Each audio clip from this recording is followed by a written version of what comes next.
자, 우리가 그 애굽에 대한 심판의 내용이 실질적으로는 18장에서부터 19장, 20장까지가 그 내용이 좀 연결되고 있어요. 그래서 우리 18장에서는 후스에 대한 어떤 하나님의 어떤 그 권고의 말씀 있었죠. 근데 오늘 19장의 말씀에는 이제 실질적으로 후스가 지배하고 있는 그 애굽에 대한 어떤 말씀이 있고, 또 애굽이 실질적으로 이제 후스에서 해방된 이후에 이루어질 일들 이런 것들이 이제 이렇게 복합적으로 기록된 말씀이 이제 19장의 말씀인 것 같아요.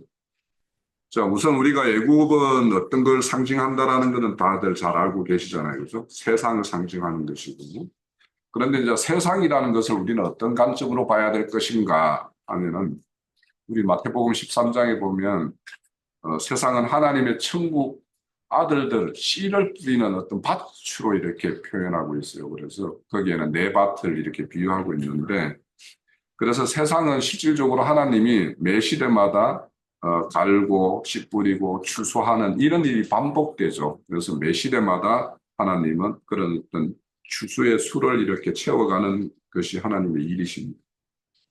그래서 세상은 하나님이 구원을 펼치는 대상이기도 하고 그 구원의 수를 다 채우고 나면 심판의 대상이기도 한 것이 세상이에요. 그런데 왜 이제 우리가 한번 생각을 해볼 것은 왜 하나님은 이 세상, 불의한 세상을 하나님의 어떤 그 자녀를 낳는 그런 토대로 삼았을까? 그러니까 우리가 벼농사를 본다라면 세상을 왜 이렇게 목판으로 이렇게 삼으셨을까? 이런 것들을 한번 생각해 볼 필요가 있어요. 그리고 이제 그 세상은 이제 불의한 세상이라고 그러는데 사람들이 이제 나면은 세상 가운데 나기 때문에 불의를 먼저 하나님의 어떤 정의와 공의를 먼저 이렇게 체득하는 것이 아니라 불의를 먼저 체득을 하게 된단 말이죠. 왜 이런 경험을 시켜서 거기에서 이렇게 빼내는 방식으로 할까 이런 생각을 좀 하게 됐어요. 그러면 이제 제가 이제 얼마 전에 무슨 어떤 영상의 어떤 그냥 이 썸네일에 보면 하나님은 왜 사탄을 만들었을까? 이런 말씀의 어떤 썸네일이 있어요. 그래서 그거를 보면서 거기 앞 서두에 그분이 이제 주장하는 걸 보면 하나님이 하나님의 영광을 이렇게 드러내고 표현하는데 그럼 하나님이 하얀 백색이라고 해서 백색만 가지고 하나님의 영광을 그림으로 표현한다라면 그릴 수가 있겠는가? 이런 말씀을 하세요. 그래서 되게 공감이 됐어요. 저는 그 말에. 그러니까 하나님의 영광을 표현하기 위해서는 흰색도 필요하고 빨간색도 필요하고 각양의 색깔이 다 필요한 거예요. 그래서 이 세상의 모든 만물은 하나님의 뜻 가운데 어떤 것은 흰빛을 내고 어떤 것은 검은 빛을 내고 그래요. 그러니까 검은 것과 흰 것이 이렇게 드러나 있을 때 하나님의 어떤 영광을 더 선명하게 드러낼 수가 있는 거죠. 그래서 어째 보면 우리가 항상 하나님의 창조를 보면은 저녁이 되고 아침이 되니에요. 그러면 늘 뭐냐면 검은 것에서부터 검은 거에부터 흰 빛을 이렇게 보게 하는 이런 방법이 하나님의 어떤 방식인 것 같아요. 그래서 이 세상의 어떤 그 세상이 불의하다라면 이 불의는 결국은 이제 사망입니다. 이 불의의 결국이 사망이라는 것을 아는 사람만이 그 빛이신 생명을 찾게끔 되어 있어요. 그런데 이 어두움이고 이것이 사망이라는 사실을 모르는 사람에게는 그 사람이 생명의 세계를 알 리도 없고 생명의 세계를 찾을 리도 없는 거예요. 그리고 이게 어둠이다라는 걸 모르는 사람이 뭐 빛을 찾을 리가 없는 거예요. 그러니까 하나님은 그 칠흑 같은 어둠 가운데 우리를 두시고는 하나님 자신인 빛을 이렇게 찾게끔 하는 건데 그렇게 찾는 자에게 하나님이 빛으로서 찾아와서 이제 만나 주시는 것이 하나님의 어떤 방식이죠. 그래서 오늘의 어떤 말씀의 전개도 그래요. 우리 말씀이 25장에 쭉 읽은 내용을 보면 다 애굽에 대한 심판의 내용을 잔뜩 해놔놓고는 뒤에 19절부터 가서는 애굽에 대한 어떤 회복의 말씀을 쫙 하고 있어요. 그러니까 이렇게 하나님의 어떤 일하심의 방법이 지금 오늘 19장을 통해서 애굽에게도 애굽의 어떤 그들의 어떤 사망의 어떤 심판을 이야기하고 나서는 거기에서 구원할 길을 다시 이렇게 제시하는 방법으로 이렇게 말씀을 하고 계시는 게 오늘 19장의 본문의 말씀이에요.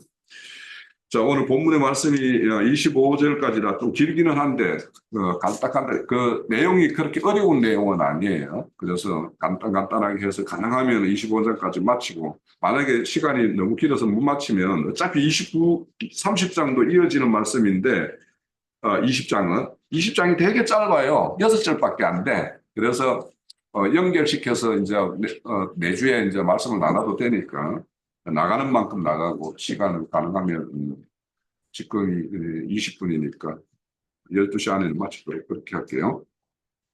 자, 애굽에 대한 경고라 보라. 여호와께서 빠른 구름을 타고 애굽에 임한다. 그런 빠른 구름이라고 이렇게 말씀하신 거는 하나님의 그 뭔가 집행 계획이 있는데 그것을 빠르게 집행하시겠다 이런 뜻이 될 것이고, 하나님은 항상 임하실 때 홀로 임하시는 것이 아니라 구름, 즉 의인의 영들과 함께 임하시는 거죠. 그 의인의 영들은 이제 우리 사람 천사를 통해서도 이렇게 집행하시는 것이죠. 자, 임하실 것인데 애굽의 우상들이 그 앞에서 떨겠고 애굽인의 마음이 그 속에서 녹으리라 이런 말씀이 있는데, 자, 애굽은 이스라엘을 속박했던 나라예요, 그죠? 그리고 역사적으로 보면 애굽에 내려가서 험한 꼴을 당한 것이 이스라엘 민족이에요. 그래서 아브라함도 그 바로에게 아내 사라를 빼앗길 뻔하기도 했고, 또 하나님의 약속대로 아브라함의 후손들이 400년간 그 바로에 가가지고 이렇게 속박된 생활을 하게끔도 했고, 자, 이렇게 한 나라인데, 그런데 무슨 일이 이스라엘 민족이 무슨 유대, 특히 남유다는 뭔 일만 있으면 그냥 애굽에 가서 손 벌리는 것이 거의 습관이 되어 있어요. 그죠? 지금 우리가 이사야서 7장에서부터 이렇게 보면 아스 왕도 뭐 아수르에게 힘을 빌리지만 나중에 남유다의 말기에 가면은 친바벨론주의자와 친애굽주의자가 있어가지고 그 결국에는 애굽의 친애굽주의자들에 의해서 그렇게 정책을 펼치다가 최종적으로는 바빌론에게 멸망을 당하거든요. 그런데 왜 그러면 성경 말씀에는 애굽으로 돌아가지 말으라고 굳이 그렇게 경고의 말씀이 있죠. 특히 이제 신명기에 보면 이스라엘 왕은 애굽의 말과 병거 이런 것들을 많이 두지 말으라고 그랬고, 애굽의 말을 사기 위해서 사람들을 애굽 땅으로 보내지 말으라고 그랬어요. 자, 이런 것들을 왜 그러면 이렇게 애굽으로 가는 것들을 이렇게 방지하고, 또 아브라함이 이제 우리가 창세기를 통해서 봤듯이 이삭의 짝을 이렇게 찾을 때 종을 보내서 하란성에 보내가지고 거기에 이삭의 어떤 부인을 이렇게 찾게끔은 하지만 거기에서 안 돌아온다. 저 아내 될 사람을 찾기 위해서 노력은 하되, 그렇다 하더라도 이삭을 데리고 그쪽으로 가지는 말라고 그러죠. 그러니까 우리가 떠나온 곳을 다시 돌아가는 것은 신앙의 태고를 상징을 해요. 그죠? 그래서 신앙의 태고를 상징하기 때문에 성경 말씀에서는 우리가 떠나온 그곳을 다시 돌아가는 것을 침륜에 빠지는 행위다 이렇게도 말씀하고 있고, 특히 뭐 우리 베드로 사도는 돼지가 모욕하고 다시 구덩이에 이렇게 들어가는 것과 같다 이런 말도 하고 이렇게 표현을 해요. 그래서 우리가 이 애굽으로 돌아간다라는 것, 이거는 이제 우리 신앙에서는 이제 세상으로 돌아가는 것인데, 이거는 세상을 이렇게 사랑하는 것, 이것이 이제 결국에는 돌아가는 것이었던 거예요. 그런데 여기 이제 애굽의 우상들이 떨겠고 애굽인은 마음이 녹을 거라고 하는 것은 이스라엘 백성들이 출애굽할 때 이스라엘의 하나님에 의해서 열장을 당한 어떤 그런 경험이 있죠. 그러니까 사람이라는 것은 자신이 과거에 경험했던 것이 뭐 그것이 좋았던 싫었던 두려운 일이든 그 어떤 경험을 가지고 있는 일이 있는데 그 같은 똑같은 일이 재현될 것 같다라는 그런 게 되면 그냥 이 몸이 움츠러들고 소름이 돋고 막 이렇게 옴싹하게 되는 어떤 그런 경험들이 있을 거예요. 이거는 그래서 과거의 경험이 어떤 것을 가지고 있는가에 따라서 어떤 일이 발생되었을 때 그게 반응하는 것은 천차만별이에요. 그런 걸 경험했던 사람과 그런 경험이 없던 사람, 이런 사람들은 전혀 다르죠. 근데 이제 애굽은 지금 과거의 어떤 그런 경험에 의해서 하나님이 다시 애굽에 대해서 이렇게 심판하겠다라는 말을 들었을 때 그들은 이제 놀란다는 거죠. 2절에도 계속 그런 말씀이 이어져요. 내가 애굽인을 격동하여 애굽인을 치리니 각 형제가 치겠고 이웃이 칠 것이며, 이렇게 말씀이 쭉 나오는데, 이 말씀은 마태복음 24장에 보면 말세의 어떤 징조로 보면 민족이 나라와 나라를 이렇게 대적하여 일어날 것이다, 이렇게 말하고, 그때 기근과 지진이 있을 것인데 이것은 재난의 시작이다, 이런 말씀이 나와요. 그런데 여기에도 보면은 이제 애굽인이 애굽인을 치고 형제가 형제를 치고 이웃을 치고 이런 말씀이 나와요. 자, 이거는 그 당시, 이건 역사적인 어떤 배경을 좀 설명을 해야지 사절까지 좀 이해가 될 것 같아요. 이 당시에 이런 선지자의 예언이 있을 때가 부스가 애굽을 통치하고 거기에 새로운 왕조를 세운 게 25대 왕조예요. 25대째, 애굽의 25대 왕조 때의 일인데, 그 25대 왕조 때 구스가 이제 이렇게 애굽을 통치하게 되면, 우리 로마가 예수님 당시 때 그 팔레스타인 땅을 지배할 때도 분봉왕을 세웠죠, 그죠? 분봉왕을 세워요. 그래야지 이제 이 통치가 용이하니까. 그러니까 이 당시에도 이런 분봉왕 통치를 이루었던 것 같아요. 그래가지고 그 나라가 12지역으로 이렇게 나뉘어져서 그 토 세력이 이렇게 분봉왕 역할과 같은 이런 통치를 했던 것 같아요. 그런데 이런 통치를 하다 보면 항상 그 팔레스타인 땅에서도 로마에게 분봉왕들은 세금을 걷어가지고 로마에도 바쳐야 되고 저도 좀 이렇게 챙겨야 될 거 아닙니까? 그러면 그 가운데서 착취당하는 것들은 그 나라에 속박받는 백성들일 수밖에 없어요. 그러니까 지금 엄청난 어떤 애국인들은 지금 부스의 어떤 그런 정책에 의해서 그런 속박을 받고 있는 상황이었어요. 그런데 그 당시에 이제 26대 왕조가 서는데, 26대 왕조가 내가 이거는 이제 자료를 좀 조사했던 거예요. 흐사 메티쿠스라는 사람이, 이제 다른 데는 쌈 메티쿠스라고도 이제 이렇게 번역을 해요.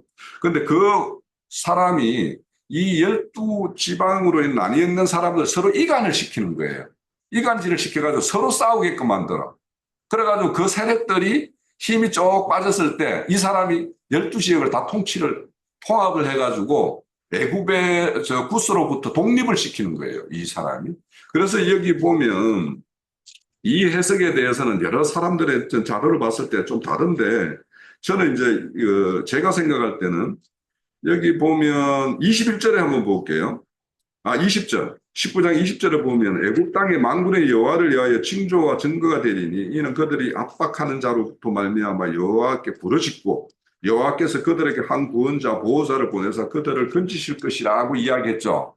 그러면 이 12지역을 나눴을 때 그들이 이렇게 자기 것 또 구스에게 바칠 것 이런 것들로 인해 가지고 이제 속박을 할 때 이 한 사람, 한 구원자, 한 보호자를 보냈다라는 것은, 여기 이제 19장의 내용은 궁극적으로는 메시아가 오셔서 이룰 일이지만 그 당시 역사상으로는 바로 이 쌈 메티쿠스라는 이 왕조, 25대 왕조, 구스의 왕조가 세웠던 그 왕조를 무너뜨리고 새 왕조를 세우는 이것으로 인해서 애굽을 구스로부터 독립시키는 사람이 등장한 거예요. 그래서 역사상으로는 이 사람이 여기에 한 보호자, 한 구원자로 보낸 것이다라고 저는 보는데, 이제 어떤 사람은 이제 4절에 보면 포악한 왕으로 온 사람을 이 사람이다라고 이렇게 말을 해요. 그래서 이거는 이제 역사적인 어떤 사실이라 보는 관점에 따라서 얼마든지 다를 수가 있는데, 저는 이제 이 사람이 하나님이 구스의 어떤 통치를 받으면서 속박받던 애굽을 이 사람에 의해서 그 12개로 나누었던 걸 통일시키고 애굽으로부터 독립을 시킨 사람이기 때문에 이 사람이 그 당시에 역사적으로는 보호자고 구원자로 이렇게 보낸 사람이다. 저는 이제 이렇게 좀 보여요. 그래서 그거는 이제 그렇게만 이해를 하시고, 그래서 이제 이렇게 애굽인이 서로 치게끔 만들고, 그런데 이제 그렇게 특히 이제 애굽인의 어떤 정신이라는 거는 뭐냐 하면 그들은 이제 4절 이후에 쭉 이어지는 말씀에 보면 나일강에 의해서 풍부한 물자를 이렇게 공급받을 수 있는 그것이 가장 그들의 어떤 힘이었고 그것에 의존하는 것이 애굽의 어떤 정신 사상이었단 말이에요. 근데 이런 것들이 이제 다 쇠약해질 것이고 그들이 계획하는 것들을 하나님이 다 무너뜨릴 것이라는 거예요. 그러면은 그들은 그 하나님이 그런 것들을 무너뜨리면 우상과 마술사와 선지phân 자 이런 자들에게 또 찾아갈 거라는 거예요. 그래서 그들이 이제 이런 어떤 심판이 하나님에 의해서 유대인의 섬기는 그 하나님에 의해서 집행되는 것이라고 알았다라면 그들이 그 심판을 이제 다른 차원에서 받아들일 것인데 이것이 하나님이 어떤 집행하는 것이라고 이렇게 받아들이지 않기 때문에 결국에는 그들은 또 그들의 신이 자기들에게 어떤 묘책을 주지 않으니까 우상과 마술사와 신접한자에 찾아간다라는 거예요. 이거는 사울도 똑같죠. 자기가 하나님께 뭔 것을 구했는데 하나님이 정답을 안 주니까 뭐예요? 신접한 여인을 찾아가 가지고 사울을 이렇게 불러내 가지고 막 이런 그 모습을 보이죠. 그거와 똑같아요. 어리숙한. 자, 그렇게 될 것이고 또 4절에 내가 애굽인을 잔인한 주인의 손에 붙이리니 포악한 왕이 그를 다스리고 만군의 여호와의 말씀이라 이렇게 말하는데 여기에 이제 포악한 왕에 대해서는 이제 역사적으로 어떤 사람을 이야기하는가에 대해서는 되게 다양해요. 여기는 외세의 나수 그 당시에 북쪽의 세력을 가지고 있는 아수르의 어떤 그 왕의 어떤 이름을 이렇게 이야기하는 그 사람도 있고 여러 가지 있기 때문에 그냥 하나님이 심판하시기 위해서는 악한 일을 당하는 어떤 그런 자들, 악한 일을 행하는 자들에게 더 악한 사람을 붙여서 자신들의 어떤 행위가 이게 옳지 않음을 이렇게 깨닫게 하는 어떤 그런 방법을 또 하나님은 동원하시죠. 그래서 그런 어떤 하나님의 행사라고 보시면 될 것 같고 그리고 5절에서부터 10절까지는 애굽이 이렇게 의존하고 큰 자기의 어떤 힘이 되는 걸로 이렇게 여겼던 그 강을 중심으로 해서 그들이 얻었던 그 누렸던 그 영화 이런 것들을 하나님께서 다 이렇게 도말하실 것을 이제 말씀하시는 거예요. 그런데 5절에 보면 바닷물이 없어지겠고 하는 거는 이제 바닷물이라는 건 여기서는 물이 많은 어떤 호수 이런 것들을 이제 말을 할 거예요. 왜냐하면 성경에는 갈릴리 호수를 바다라고 표현도 하니까. 그리고 강이 잦아들고 강이 악취가 나겠고 그러니까 강에서는 뭐 물고기나 자기들의 어떤 소출을 넣는 것인데 그게 다 썩어지게 하겠고 그 강물이 말라서 갈대와 부들 여기는 이제 완고를 말하는데 이런 것들을 다 시들게 할 것이고 나일강의 어떤 초장과 곡식밭들이 다 말라서 이렇게 없어지게 할 것이고 또 강에서 고기 잡는 어부들이 물고기가 없으므로 이렇게 탄식하게 될 것이고 그물 치는 자도 매우 마찬가지고 그리고 이제 나일강의 거기에는 이제 나오는 어떤 세마포를 짓는 자들, 배 짜는 자들이 있다는 건데 여기는 이제 뭐 못이나 가는 배들을 이렇게 얻어서 그걸로 이제 철을 만드는 사람들이겠죠. 그들이 이제 수치를 당할 것이고 그의 기둥이 부서지고 이렇게 되어 있는데 여기에 느닷없이 이제 기둥이 등장하는데 여기에는 이제 공동번역이나 세번역이나 이런 데 보면 그러니까 여기 앞에서 세마포나 흰천을 만드는 사람들이 그 어떤 재료를 얻지 못해서 그런 천을 못 만드니까 여기 그 기둥이라는 것은 옷 만드는 사람들을 이렇게 표현으로 이렇게 번역을 하고 있어요. 그래서 옷 만드는 사람들이 이렇게 근심하게 되고 낙심하게 될 것이고 그에 고용되어 있는 품꾼들도 일자리를 얻지 못해서 이렇게 마음에 근심이 가득한 그런 애굽의 어떤 그런 풍요가 쏴그리 하나님에 의해서 징계로 모든 것이 다 폐쇄되음으로 인해서 그들이 큰 곤욕을 이렇게 치를 것을 이렇게 말씀을 해요. 자, 이런 것들은 우리 인생에서도 뭔가 한때 이런 잘 이렇게 나갈 때 그것이 이제 나의 힘이 되고 이런 것들이 하나님에 의해서 이제 이렇게 일소되었을 때 근심될 수밖에 없죠. 그런데 이제 그런 것들이 하나님이 이렇게 뒤에 보면은 하나님 치시지만은 고치시기도 하실 것이다라는 말씀이 나와요. 그러니까 그거는 일순간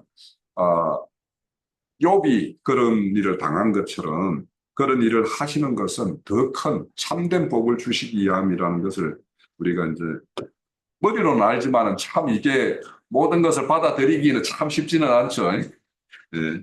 그러니까 이게 머리로 아는 것과 그걸 믿음으로 타협하는 거는 꼭 일치하지는 않아요. 시간이 걸리기도 하고.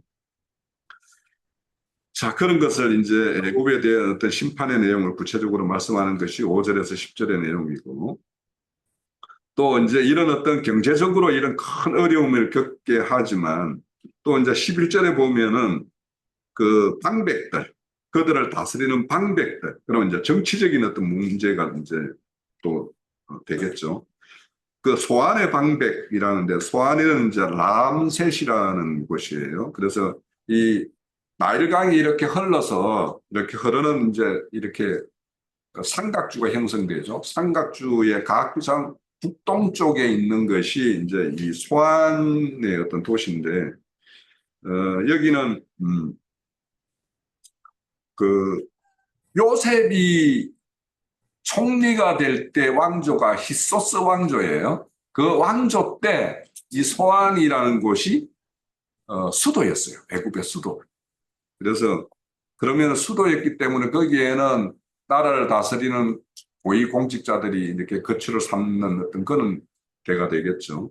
그래서 그런 어떤 방백들이 어리숙하게 될 것이고, 어, 그들의 그 지혜를 책략을 우둔하게 하나님께서 만드실 것이다라는 것을 말씀하고 있고, 그래서 그들이 이제 나는 지혜자의 자손이요 뇌당들의 후예라고 어떻게 할 수 있겠냐. 하나님이 그들의 지혜를 다 우둔하게 만들어 버렸다는 거예요. 너희의 지혜로운 자가 어디 있느냐. 그들의 만군의 여호와께서 애굽에 대하여 정하신 뜻을 알 것이요. 그러니까 그들이 하나님이 정하신 뜻을 한번 그런 방백들에게 한번 물어봐라. 찾아봐라. 그들이 그것을 알아내고 찾을 수 있는가 이렇게 반문하는 거예요. 13절 고안의 방백들은 어리석고 노브의 방백들은 미혹되었다 이런데, 이 놉도 예전에 이제 그 애굽의 고대 도시였던 수도였었던 시절이 있어요. 그래서 놉은 그 삼각주에서 약간 그 남쪽으로 치우쳐 있는데, 그 애굽에 대한 어떤 말씀들을 읽을 때 그걸 잘 봐야 돼요. 이 어떤 사람은 나일강이 흘러서 삼각주를 흘러가지고 그 바다로 물이 빠지는 그쪽을 북쪽으로 표현하는 사람이 있는가 하면 그걸 남쪽으로 표현하는 사람도 있어요. 사람에 따라서.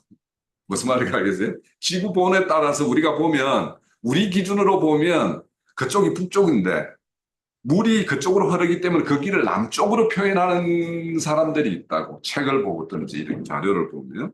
그래서 여튼 그거는 그렇게 이제 삼각주 저 이쪽으로 방향으로를 거기를 이제 북쪽으로 본다라면 그쪽이 이제 소안 지역이고 이 내륙 쪽이 이 그 높 지역이에요. 그래서 이게 높 지역일 때가 이제 실질적으로는 이때는 구스가 통치할 때는 구스는 남쪽이잖아요. 애국보다. 그러니까 남쪽이기 때문에 높 지역을 오히려 더 중심지로 둔 거예요. 왜냐하면 그 구스와 더 가까운 지역이니까. 저 소안 지역은 아주 저 북단이니까 그 구스로 보면. 그래서 그 높 땅에도 이제 그런 어떤 방백들이 있는데 그들이 이제 이렇게 미혹되었다라고 하는 것은 하나님의 어떤 그들의 어떤 맑은 정신이 아닌 그런 어떤 정신으로 이렇게 하셨다라는 건데, 그 뒷절에 이제 그 14절에 대해서 그 말씀에 대해서 좀 나눠보기로 하고, 애국 종족들의 어떤 모퉁이돌, 이 모퉁이돌이라는 것이 결국에는 소안의 방백이나 노베 방백들이 그들의 어떤 그 모퉁이돌이라는 건데, 이들이 어리석으니까 그들의 지혜가 어둔해졌으니까 그 나라가 정상적으로 운영될 수가 없겠죠. 그래서 모퉁이돌이라는 것은 우리가 알겠지만 이건 머릿돌이라기도 하고, 모퉁이돌은 벽과 벽 사이를 이렇게 연결시켜서 견고하게 잡아주는 것이 모퉁이돌이에요. 근데 이게 견고하지 않으면 이게 튼튼하지 않으면 그 건물이라는 거 금방 무너질 거 아닙니까? 그래서 우리 모퉁이 돌에 대해서는 주님이 건축자의 버린 돌이 모퉁이 돌이 되었다라고 하는 것은 주님께서 세우시는 하나님의 집은 견고한 반석 위에 견고한 어떤 그런 머릿돌이 되시는 주님에 의해서 이렇게 세워지는 것이니까 절대 이렇게 흐트러질 수가 없는 거죠. 그렇지만 여기 애굽의 그 방백이나 노베 방백이 그렇게 우둔하고 아둔한 자들이 그 나라를 이렇게 지탱하고 있으니까 이 애굽이 큰 어려움을 당할 수밖에 없겠죠. 그래서 이 애굽이라는 것은 겉으로는 물자가 풍부하고 그런 걸로 했지만 그 지혜자들이라고 하는 그 나라를 이끄는 자들이 아둔하면 어떻게 돼요? 나라가 그들이 세상의 어떤 조롱거리가 돼요. 나 요즘에 우리나라가 참 완전히 이 공무원들 보고 이런 데 무엇을 보면 판사고 검사고 배운 만큼 배우고 사회 지위를 누렸는데 이 사람들이 요즘에 청문회 하는 데 가면 말을 못해, 말을 못해. 어? 그러니까 얼마나 그 궁색하기 짝이 없으니까 말을 못하는 거예요. 참, 그래서 우리나라가 참 진짜 이런 어떤 머릿돌 되는 것들이 완전히 무너져 가는구나. 우리나라의 어떤 시스템이 완전히 그냥 거들나는구나 하는 것이 내 요즘에 이제 늘 느끼는데. 그래서 이런 말씀은 진짜 난 실감을 해요. 우리나라가 이런 하나님의 어떤 그런 징계 가운데 있어서 이런 건가. 이런 생각을 좀 하게 돼요. 근데 이제 우리 여기에 이제 지혜라는 말씀은 우리 이제 그 세상의 지혜가 있고 하나님의 난 지혜가 있죠. 그래서 하나님의 난 지혜가 지금 땅의 지혜를 완전히 무너뜨리는 어떤 그런 것이 애굽 땅에서 이제 펼쳐지는 것인데 우리 지난주에 시편 33편에 봤죠. 하나님의 계획은 대대로 쓸 것이나 인간들의 어떤 생각이나 그런 것들은 지혜나 사상은 하나님께서 다 이렇게 무너뜨릴 것이다라는 말씀을 봤죠. 지금 이런 거예요. 그러니까 스스로 애굽이라는 나라가 스스로 이렇게 강성한 나라가 되었다라고 자부하고 그것이 그들의 어떤 자랑이 되고 이런 자들에게 그 어떤 지혜의 허무한 것을 이렇게 보게 하는 것이 오늘 이제 말씀이에요. 또 이 야고보서 3장에도 보면은 이제 그 참 하나님의 어떤 지혜와 충령과 사람에게서 땅에서 난 어떤 지혜를 이렇게 비교하는 말씀이 있어요. 이런 것들은 한번 참고를 해보시면 좋겠고. 자, 14절. 여호와께서 그 가운데 어지러운 마음을 섞으셨으므로 그들이 애굽 매사를 잘못 가게 함이 시한 자가 토하면서 비틀거린 것 같다. 이렇게 말씀을 하는데, 자, 여기 말씀에 대해 보면은 어지러운 마음을 하나님 일부러 섞은 것처럼 이렇게 기록되어 있죠. 그죠? 그런데 우리가 첫사람 아담에게는 원래 사람이 날 때는 빈거럭이었다 하지만 그 사람이 누구 가운데 나요? 불의한 세상 가운데 나잖아요. 그러면은 거기에 하나님의 어떤 공의와 정의, 하나님의 의가 담기기 전에 세상에 불의가 먼저 담겨져요. 그런데 그런 사람에게 하나님이 간섭하고 하나님이 그 사람의 어떤 그런 속성이 드러나는 것을 억제해주고 간섭해주고 하나님이 그와 싸워주지 않으면 그 사람은 이렇게 드러날 수밖에 없는 거예요. 그래서 뭐 출애굽 과정에서 뭐 바로를 강팍하게 했다라는 것은 하나님 강팍하게 한 게 아니라 그 강팍한 바로를 하나님 간섭 안 하면 강팍하게 나오는 것이 첫사람 아담에 속한 사람들이에요. 그래서 우리가 이렇게 애굽에 대해서 하나님이 이제 그대로 내버려 두신다라는 거죠. 이 말씀은 우리가 그 로마서 1장에 보면 사람들 마음에 하나님 두시기를 싫어한대요. 그러면 하나님이 그들의 어떤 그 상실된 마음을 그대로 내버려 두면 땅치 못한 일을 행하는 것이 사람이다. 이렇게 말씀을 해요. 그러니까 하나님이 그들 가운데 함께 해서 하나님이 간섭하면 그 사람이 하나님의 어떤 제어를 받고 그렇게 되는데 하나님을 두기를 싫어하는 자, 그런 자들은 당연히 그들이 행하는 것은 하나님과 뜻과 반하는 일이 나올 수밖에 없는 거죠.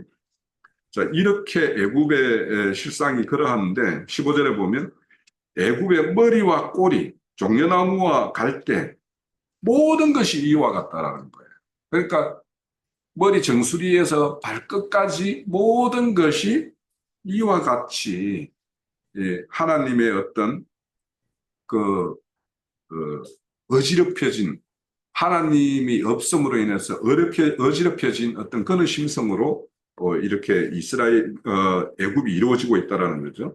그래서 여기에 머리는 종려나무, 꼬리는 갈대 이렇게 이제 비교하면 될 것이고 머리는 지도자고 또 꼬리는 일반 백성들까지 그렇게 모두가 이렇게 하나님을 잃어버린 그 상실된 마음 상태로 그렇게 행한다라는 거예요.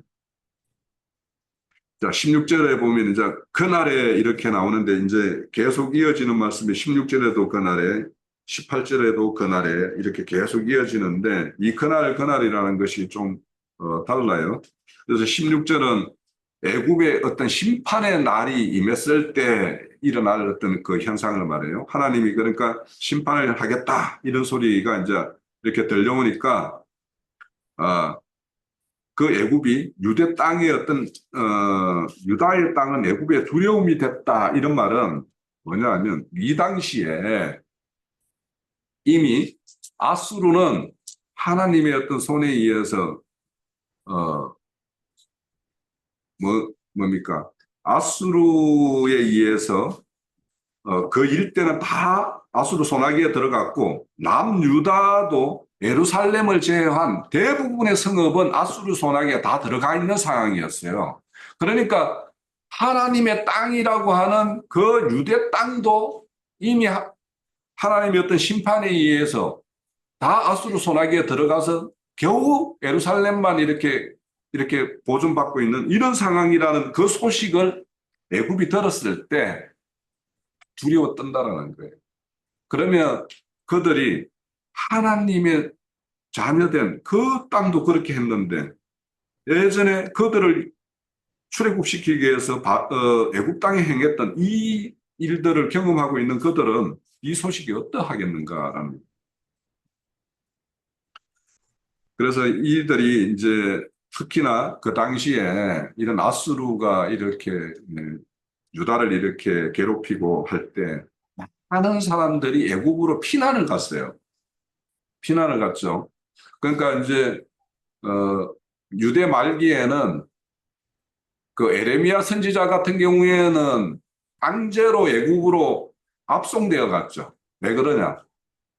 에레미야 선지자 같은 경우에는 바벨론에 너희들 항복해라. 그러니까 친바벨론주의자로 몰린 거예요.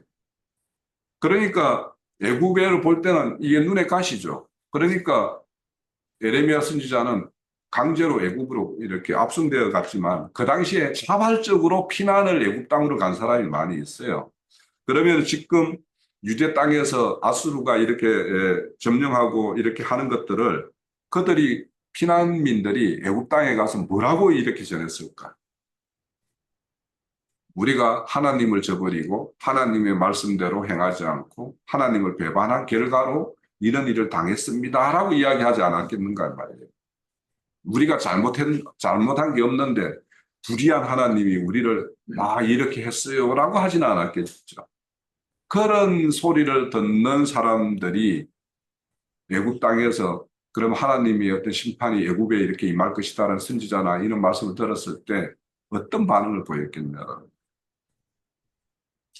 그래서 그는 소문이 듣는 자마다 떨더라 이래요. 그러면 이 소문은 누가 냈어요?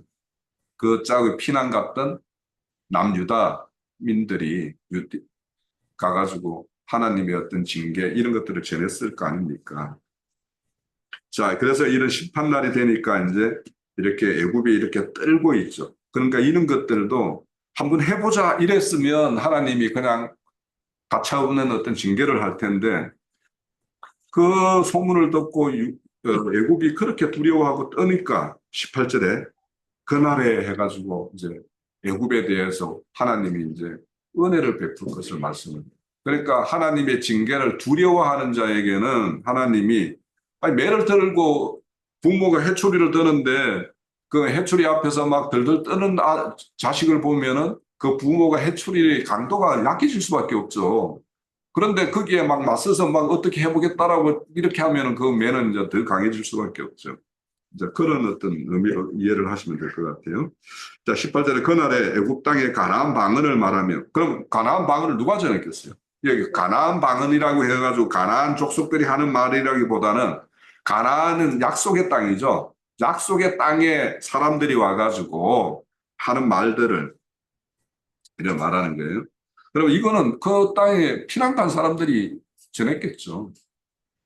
만군의 여호와를, 그러니까 그 말을 전했으니까 그들도, 애굽의 사람들도 그 말을 받아서 이렇게 말을 한다라는 거예요.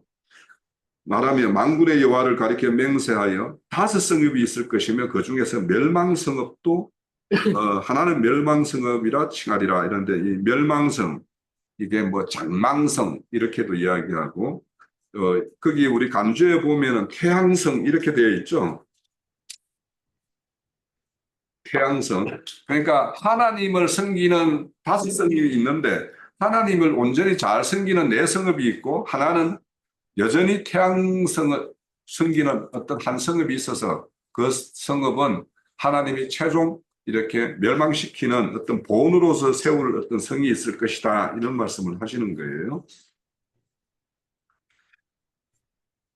그 멸망성을 칭하리라. 그날의 애굽 땅 중앙에는 여호와를 위하여 제단이 있겠고, 그 변경은 국경이에요. 그 애굽의 국경에는 여호와를 위하여 기둥이 이렇게 있을 것이라 하는데, 이 기둥은 하나님의 어떤 주권을 이렇게 표시하는 그런 돌기둥을 이렇게 세울 것이다라고 이렇게 말씀을 해요. 그래서 이거는 이제 실질적으로 애굽이 이렇게 하나님의 어떤 완전한 이런 것으로 들어가는 것을 이렇게 예표한다고 볼 수도 있겠지만, 그 땅에, 이방 땅에 어떤 교회가 세워질 것, 이런 것들을 이제 표현한다고 볼 수 있겠죠. 결국에는 이제 애굽 땅의 어떤 회복이라는 거는 이방인들에게 하나님의 어떤 복음이 전파되어서 복음의 시대가 이렇게 열리는 것을 이제 예표하는 것이기 때문에, 우리는 여기에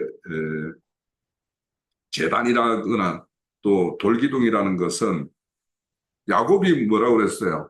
야곱이 밧단아람으로 갈 때 노정에서 이렇게 돌베개를 베고 자다가 하나님을 만났죠. 우리가 이제 내일 다룰 말씀이 이제 창세기 28장에 그런 내용이 있죠. 그 돌베개를 그 뱉던 것을 이렇게 기둥으로 세우고 거기에 기름 붓죠. 거기에, 그러고는 거기가 하나님의 집이요 하늘의 문이라고 그랬어요. 그럼 하나님의 집이고 하늘의 문이 뭐예요? 교회죠, 그죠? 그래서 이런 것들은 이방 땅을 상징하는 애굽에 하나님의 어떤 교회가 설 것을 예표하는 어떤 그런 장래일로도 볼 수 있고, 그 당시에도 이제 이런 피난민에 의해서 하나님을 섬기는 애굽인들이 이렇게 등장한 어떤 그런 모습이라고도 볼 수 있겠죠. 그래서 이게 이제 이후에 그 헬라가 이제 애굽을 지배했을 때 알렉산드리아라는 것이 있죠. 도시. 거기는 거의 유대인의 도시와 같아요. 오늘날 미국 가면은 LA 한인 도시와 같이 그런 도시가 생겨서 거기에 이렇게 하나님을 섬기는 사람들이 어떤 모임을 가지는 어떤 그런 것들이 생겨날 수 있겠죠. 이 당시에도 이제 피난민에 의해서 애굽인들 중에 하나님을 이렇게 알아가는 어떤 그런 무리들이 이제 생겨 있는 어떤 모양이 있을 수도 있었죠. 있겠죠.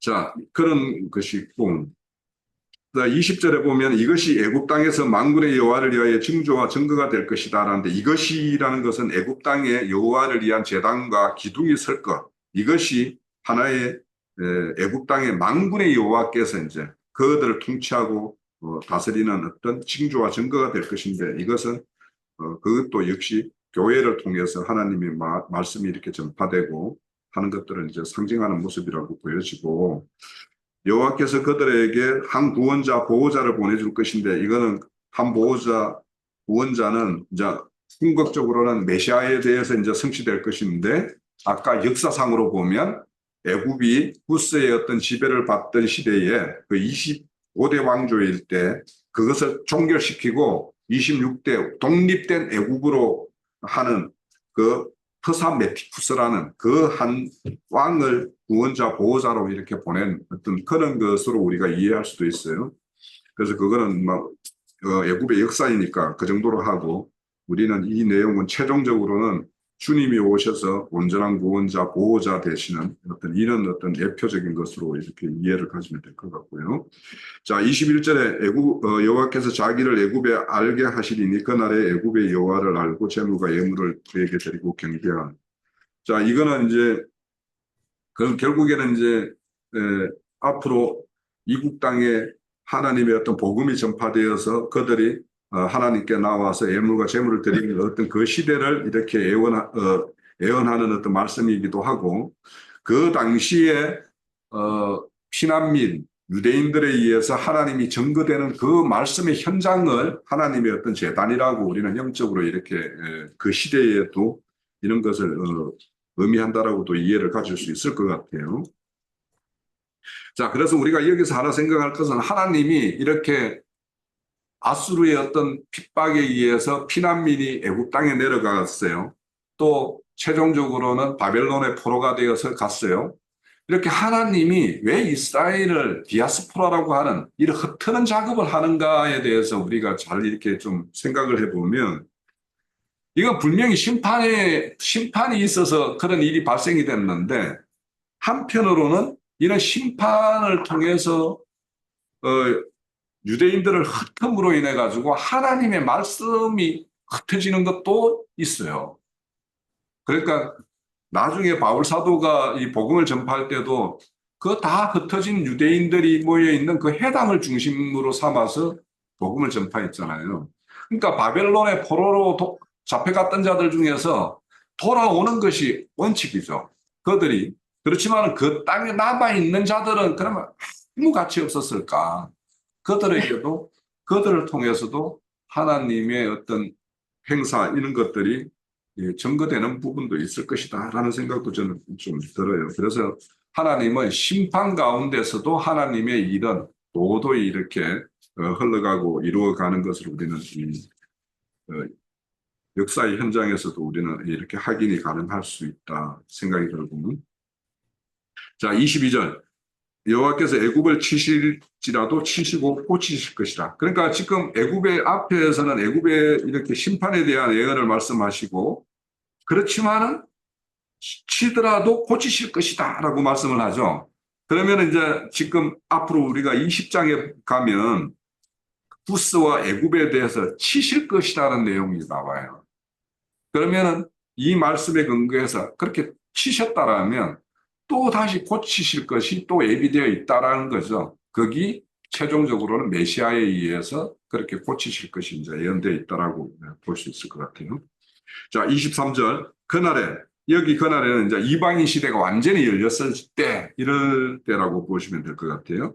애굽에서 아수르를 통하는 대로가 열리고, 아수르 사람이 애굽으로 가는 곳, 애굽 사람과 아수르 사람이 서로 이렇게 교통하고 교제하고 이런 일이 있고, 24절에 보면 이스라엘이 애굽과 아수르와 더불어 셋이 세계 모든 만민에게 어떤 복이 되는 그런 일이. 그러니까 팔레스타인 그 인근 지역이 모든 것이 하나님의 어떤 복음의 어떤 전초기지가 되어가지고 이들을 통해서 복음이 전 세계로 이렇게 펼쳐나갈 어떤 그런 시대.